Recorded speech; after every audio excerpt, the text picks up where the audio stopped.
Si Santa Elena of Flavia Julia Helena Augusta ay tinaguri ang pinakamahalagang babae sa panahon ng Imperyo ng Roma. Siya ay nakilala dahil sa matimyas na pananampalataya kay Kristo.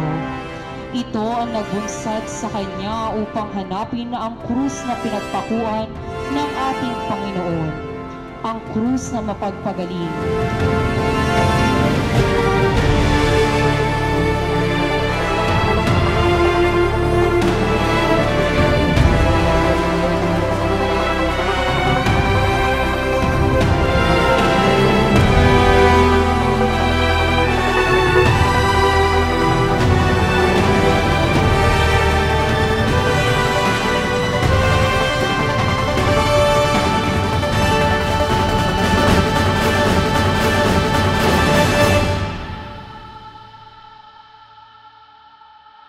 Tunay na milagrosa ang imahe ni Santa Elena.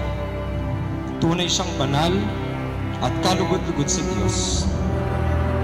Kung ako nga pong taga-ibang lugar, dinidinig niya ang mga hiling at panalangin ko. Ano pa po kaya kayong mga anak niya dito sa Noveleta?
Humarap siya sa kanila at kanyang sinabi, "Hindi maaring maging alagad ko ang sino mang umiibig sa kanyang ama at ina, asawa at mga anak, mga kapatid at maging sa sarili niyang buhay nang higit sa akin.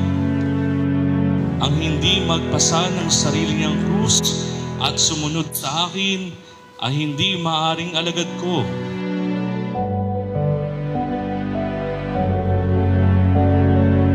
Manatili sa katotohanan ng pananampalataya, at sino mang nananatili sa katotohanan ng pananampalataya nagagabayan ng Espiritu Santo.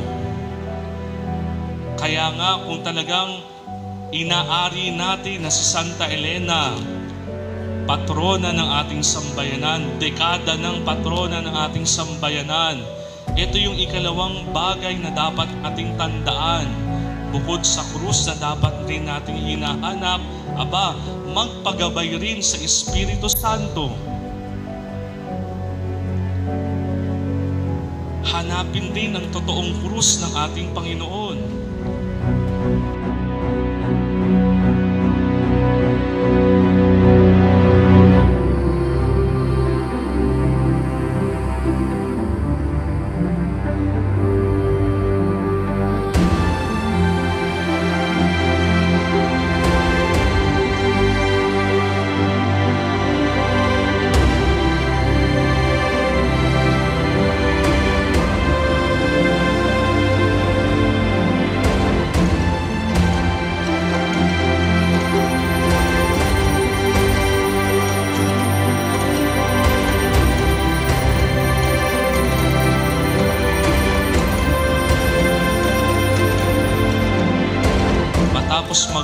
bahagi sa kahahanap sa krus ng ating Panginoon, ngayon inaalaala natin, patrona, banal, santo ng ating simbahan. Kaya nga, kung meron tayong matututunan sa Kanya, kung talagang patrona natin siya sa ating buhay, huwag katakutan ng krus. Huwag katakutang magsakripisyo. Huwag katakutang harapin ang katotohanan ng pananampalataya.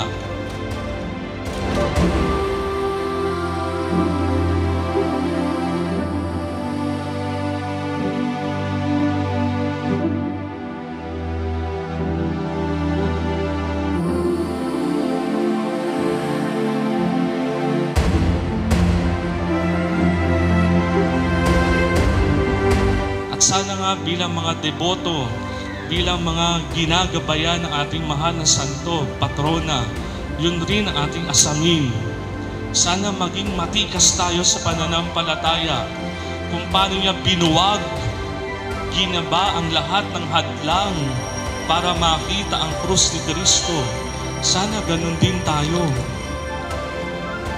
Marami tayong mga dapat ibain sa ating buhay. Kung hindi lapat sa krus ni Kristo, sana gibain na natin yan.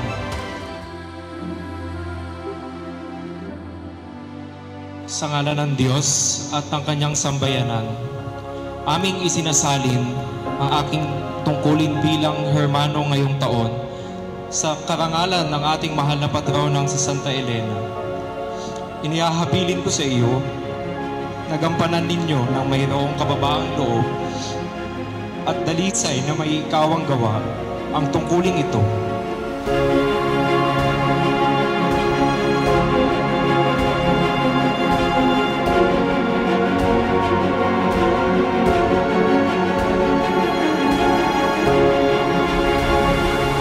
Pagpalain at basbasan nawa ng dakilang Diyos ang inyong mga adhikain sa ngalan ng Ama, ng Anak, at ng Espiritu Santo.